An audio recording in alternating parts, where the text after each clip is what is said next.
So originally, this video was only supposed to have music in the background, but after an hour of choosing the songs for, like, in the app that I use, and fiddling with it, and then trying to save it, so it took me an hour to pick the songs, and then it took me about another 45 minutes waiting for the video to save, and like 2 or 3 times it would get to like saved at 100%, and then it would say that there was an error in saving it. So instead, I guess I'm doing a voiceover with some Lord of the Rings playing in the background. I hope you guys can hear that, because I don't think that I can talk for all 50 minutes of this. But I just thought that I would, since I am doing a voiceover and I've never done this before, I just share a little bit about the piece I'm doing and kind of where I am with my art right now. I know this is only the second video that I've done publicly for YouTube. I've made plenty of videos on my Patreon. I love doing that. One whole tier is really devoted to the videos that I make. But I just bought a videoing lamp from Canvas, and I've been really, really excited about it. And I'm glad that it like finally came in, because they've been out of stock and I had to pre-order it like a month and a half ago. So it finally came in, and now I can actually make good quality videos. I have this thing, I think a lot of people deal with this, honestly, where I don't like the beginning stages of things. If I'm gonna do something, I want to immediately be good at it, and I end up being really self-conscious during the beginning phase, and I feel like I should just automatically be an expert. So for a number of videos that I've made, I've had a patron for 6 months now, but for all of them, all of the videos that I made, I just kept thinking, man, I just wish that it was higher quality, because, I mean, for Patreon, people are paying you for access to your behind-the-scenes things. For me, they're paying for pictures, but especially that one tier that's mainly videos, that's what they're paying for, and I want it to be high quality. I want them to feel like, they're getting their money's worth.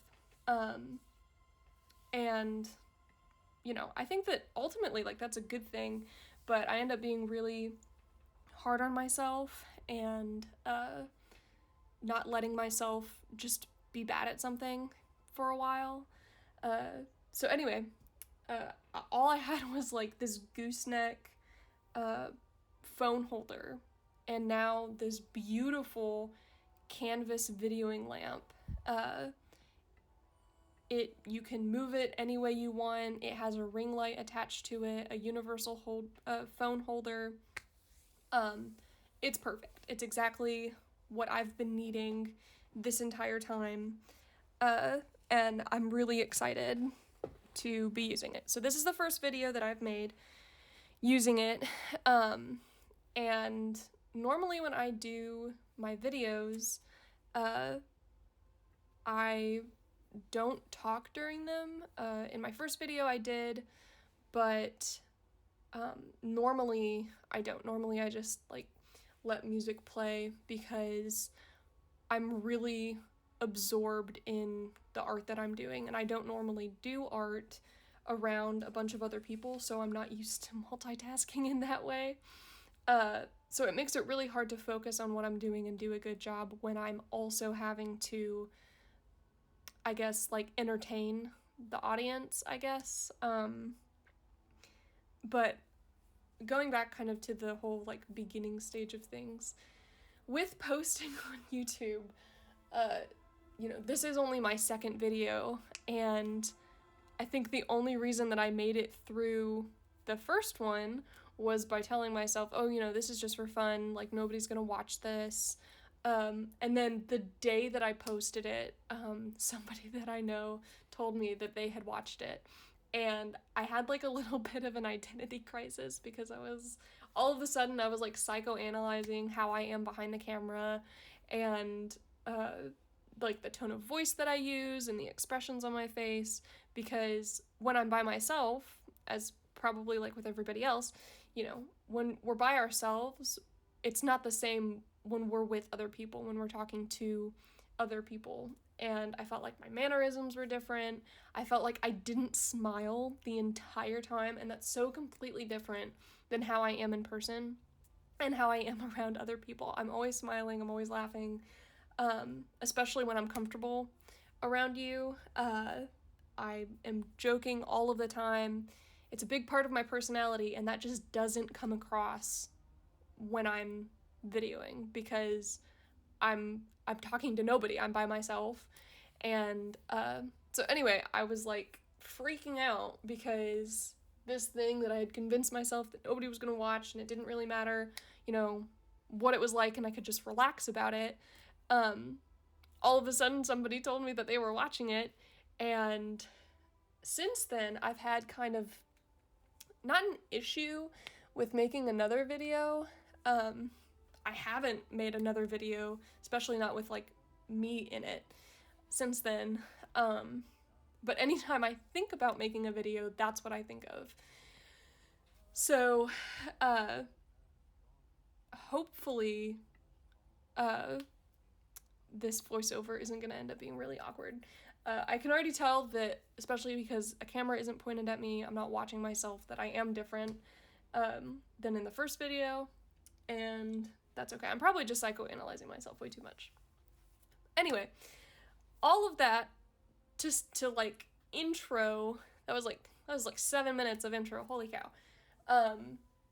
I will warn everybody that I have self-diagnosed / undiagnosed ADHD, and I will go on a rant, especially if I know that I have some time to kill.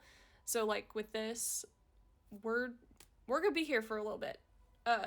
It's not really that long, but to be sitting in my art room, by a window by myself, listening to Lord of the Rings, just having to talk, it feels like a long time. Anyway, okay, so this piece that I'm doing, for those of you on YouTube, you won't know this, but I have an Instagram account, and the link is in my bio, over here on YouTube. I mainly draw fruit. I'm like a fruit artist. It wasn't always that way, and I don't exclusively draw fruit, but I don't know, that's just, I went through a period where I did my first art challenge, and I was faithful. I did it 31 days, a complete illustration, but before I started that, I was not creating regularly. So, sorry, the music distracted me. So I wasn't creating regularly before that. I did the 31 days, and then I just, it just zapped all of the creative energy out of me. And I was, recovering from that for about a year and a half. It was a good bit. I was still creating some, but not anywhere near the amount that I had been creating when I was doing the art challenge. So the thing that got me back into creating regularly was pomegranates, because I'm really into Greek mythology. I blame Percy Jackson because that was the first book series that I read as a kid, and I absolutely loved it. And it was my personality. And it has so shaped who I am as a person. With the books that I read now, right now I'm reading pretty much all of the retellings of Greek mythology that I can get my hands on. So far I've read 7 or 8, and let me tell you, there are a lot more to go, but I'm loving it. It's awesome. So apart from influencing what I read, it has also influenced my art, because pomegranates, Persephone, Hades, and the first time that I drew a pomegranate, there's also some symbolism behind pomegranates, but I'm not going to get into that. The first time I drew one, it was like the first time that I was happy with my art in a year and a half. It looked how I wanted it to. It was, I don't know how much you guys know about pomegranates, but they're kind of a funky shape because they are like circular, but they're also have like edges and they're kind of square. But like it's also a fruit, it's of nature, so it doesn't have to be perfect. So it was just enough of a challenge, but also easy enough to where it just became like an obsession. I decided I loved pomegranates. I did like a study of pomegranates, and now anytime that that I feel like I don't have any energy anymore to do art, I revert back to drawing a pomegranate, because I know that no matter what, I can draw a pomegranate. And that's like where half of my name comes from, sunflowers and pomegranates. So, the pomegranates thing kind of started this whole almost exclusively drawing fruit, because it went from, okay, well, I've drawn a lot of pomegranates, what else could I draw? And it wasn't even on purpose. It just happened naturally. And now it's just like drawing fruit is my comfort zone. So I had this book that you can see in the video of a bunch of Van Gogh's artwork. I love Van Gogh, as many people do. I have actually written a paper on him for school. I have a poster in my studio. I have books on him, and I have this massive book of some of his artwork. So back in May, it's man, what month is it now? It's February. So May of last year, I bought the sketchbook that is actually in the video. I wish that I had shown in the video like the other pieces that I had done in it, and even the outside, because the outside is actually some of the flowers that he's painted. I'm trying to see if it says on it. It doesn't, but that's okay. So I decided when I bought this sketchbook from a small business that's over on Instagram, they're amazing, I love them, that I was only going to put into it studies of Van Gogh's artwork, and I didn't care how long it took me to fill it up. This is actually only the fourth piece that I've done in it. It's the fourth or fifth, I don't remember, but that I'm going to only like exclusively do studies of Van Gogh's work in it. So back in May, I did 3 of the potted flowers paintings that he's done. Did 3 or 4 studies of that, and it was really fun. I loved it. I had never done Impressionist art before, and my husband to this day says that when I'm doing Impressionist art, that's my best art. It looks the best. It feels the most like he's looking at something that I created.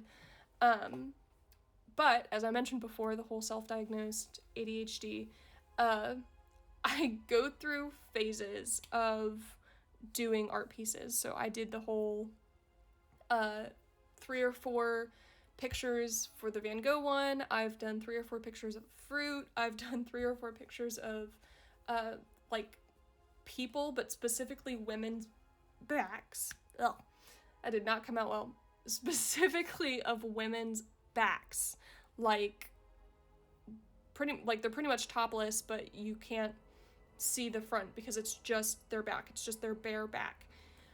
And then I've tried multiple times to do different art challenges. I have done a Greek mythology art challenge completely, and then there was another one that I got about halfway through, and it ended up not working out very well. I was trying to do that one digitally, just like to make myself more comfortable with my digital tablet. But it just takes me, because I am not used to doing digital art, it takes me a considerable amount of time, considerably longer to do a full illustration digitally than it does non-digitally? Traditionally, that's the word. So I was having to spend like 2 days per illustration just to get it looking even close to what I wanted it to be proud of it. And that was just, I'm a full-time student and a stay-at-home wife, and it was just too much. I couldn't keep up with it. I still have some work in progresses, actually, that I would like to finish for it, that my patrons, I'm pretty sure all of them, have access to that. But anyway, so back to the piece that I'm doing. In the book, I did the potted plants one, and I thought for a little bit that I would just exclusively do the potted plants, but I kept coming back to this picture that you can see in the video, the picture of the pears. And because I am a fruit artist, I kept wanting to draw it, but every time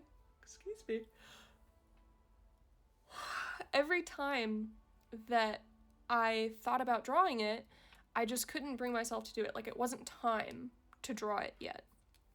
And then I knew today, because the videoing lamp came in yesterday, I knew that I wanted to do something in the Van Gogh book, because I don't know that I'm necessarily the most comfortable with doing those, but I thought that it would be really cool. Van Gogh is a popular enough artist that I feel like people would want to watch it and not just a random person drawing random things. So, going back, that's why I decided to draw this one. And because it's in a sketchbook, now I work with all kinds of mediums. And because of the ADHD, I'll get to a point where I feel like I'm proficient really isn't the right word, because I don't think that you can ever be necessarily proficient. When I'm very comfortable with a medium and I feel like it's going to take me a while to learn more about this medium, and pretty much if I sit down and I want to draw something and I can make it look how I want it to with a particular medium, I get bored. It's no longer a challenge. It's just boring. It just feels like I'm doing the same thing over and over again. So I switch it up. And I don't know if that's a good thing or if that's a bad thing, but that's kind of just how I roll with it. So the medium that I'm using right now is alcohol markers and colored pencils. I work with Copics sometimes. Honestly, they are overpriced in my opinion. The first one I ever got was like $8 for one marker, and it bled everywhere. Whereas like the Master's Touch Hobby Lobby brand of alcohol marker works just as well. As also Ohuhu markers, they're another off-brand alcohol marker. They work very well. I've been really happy with both of those brands, even happier than with my Copics. And as far as colored pencils go, I exclusively use Prismacolor. I don't know that I did that on purpose. It's just kind of how it's happened. Any other time that I've tried to use a different colored pencil, I just haven't been as happy with it. I even have a Faber-Castell pencil. And it just, I don't know, it's not the same as using a Prismacolor pencil. So that's what I'm using for this piece, you'll see later on in the video, I do break out some white paint because my poor gel pen just was not doing it for me. In the reference picture, you can see like there are some pretty significant highlights, and that poor gel pen. I'm trying to see, jelly roll, I think is what it's called. Just going over. Normally, it does a good job going over just alcohol marker, but at the point in my drawing where I'm using it, I was making it go over color pencil and alcohol marker, and they really don't like that, and it just wasn't cutting it. So I broke out just some super cheap white paint. It's really watery. I use it all the time though. Like, I have 2 massive bottles of it, and both of them are almost gone.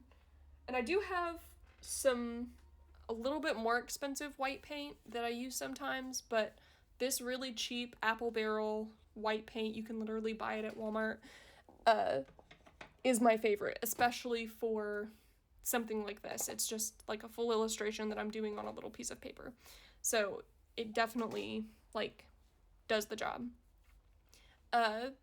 The other mediums that I use are, sometimes I will exclusively use alcohol markers, sometimes exclusively color pencils. I really do like mixing both of them though. I think that the color pencils on top of the alcohol markers just give it a really nice texture.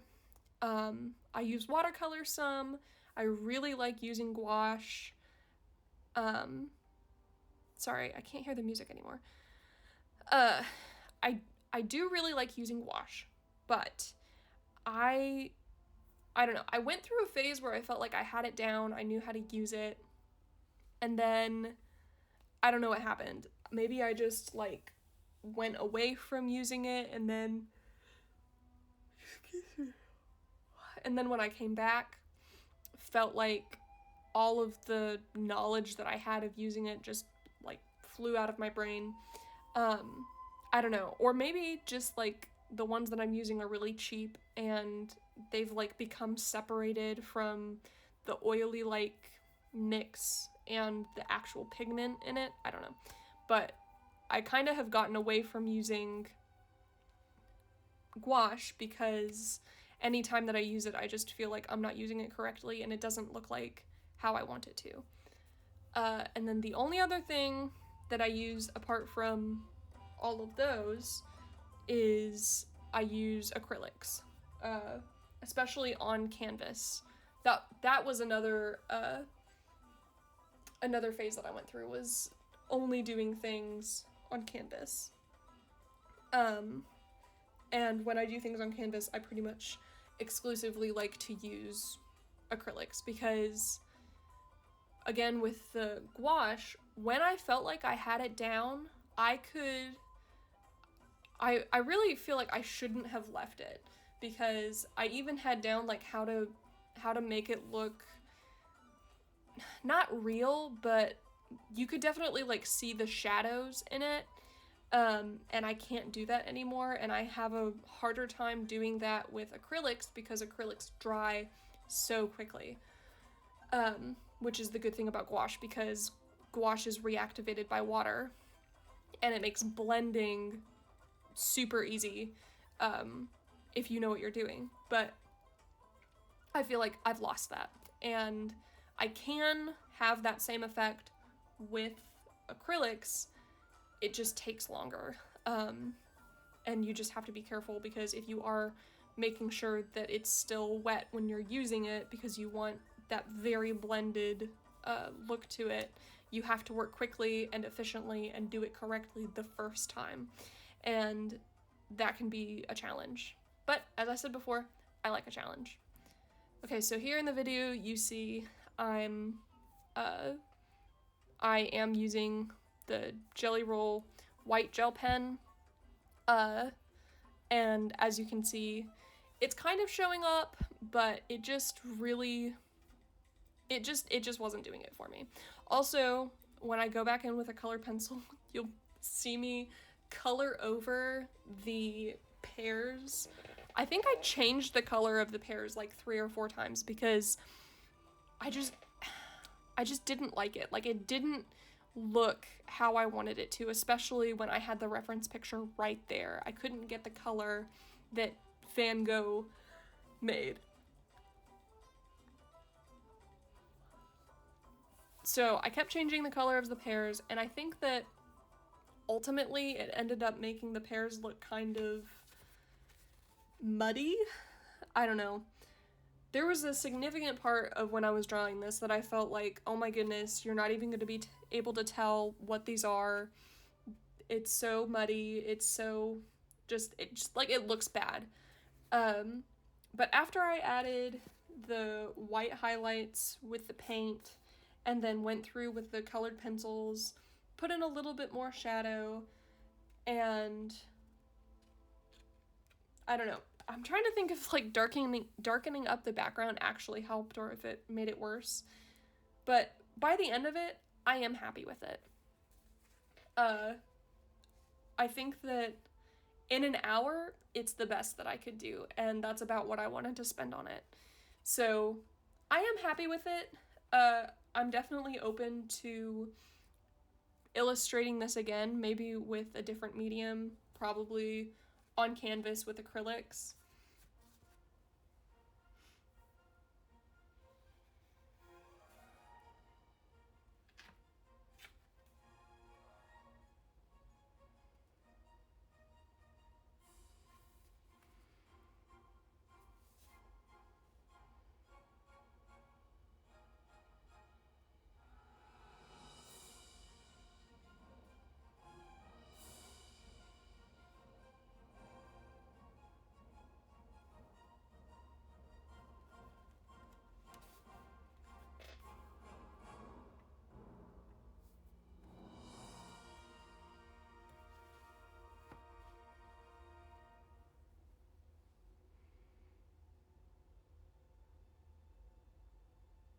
So we're getting to about the halfway mark, and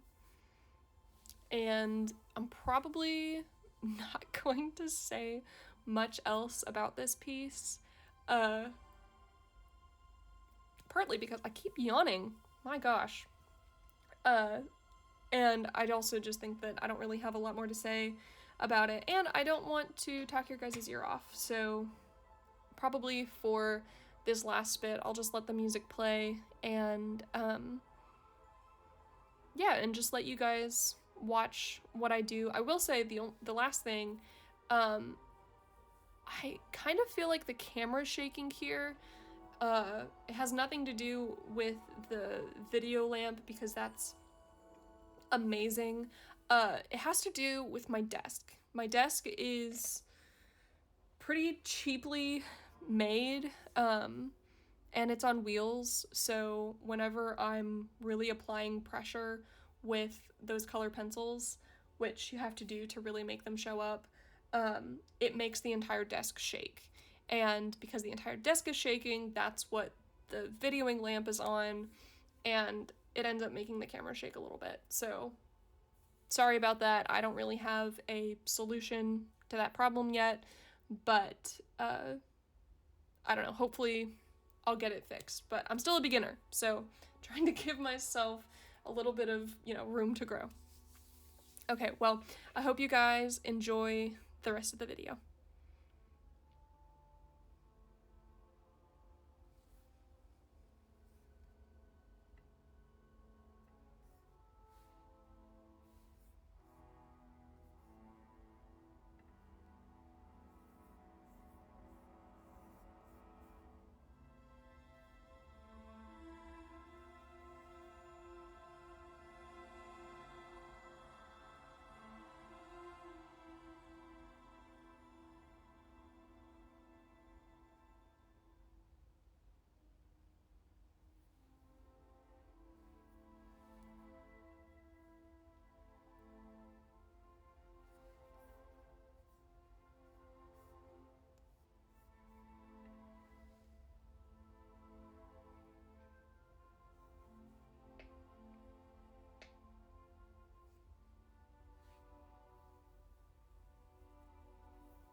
Sorry about that. I just got a phone call. I don't know if it came through on the audio or if it messed up the music. So I can't actually check right now because it'll mess up the sync with the music and the video, and especially because this is my first time doing this, I don't know that I could actually fix it without having to delete everything that I've already done. So I figured I would just start a new song and go ahead and apologize for the interruption, and hopefully next time that won't happen.